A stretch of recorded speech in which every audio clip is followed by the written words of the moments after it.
আর এই উম্মতে মুহাম্মাদির মধ্যে আরো 70,000 স্পেশাল মানুষ আছে। কত হাজার?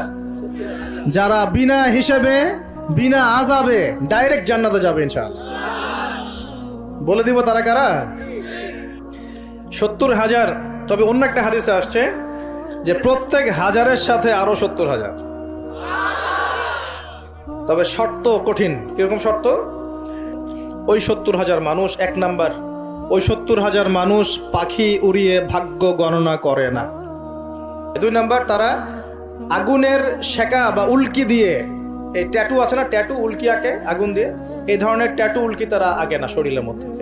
তারা অবৈধ ঝাড়ফুঁক করে না, অবৈধ ঝাড়ফুঁক করে না। বৈধ ঝাড়ফুঁক করা যাবে, সূরা ফাতিহা পড়ে ঝাড়ফুঁক করা যাবে, সূরা ফালাক নাস ইখলাস পড়ে পড়া যাবে, আয়াতুল কুরসি পড়ে পড়া যাবে, কোরআন হাদিস দিয়ে ঝাড়ফুঁক করা যাবে। 4 নাম্বার হচ্ছে তারা সর্বাবস্থায় এক আল্লাহর উপরে তাওয়াক্কুল করে, ভরসা করে।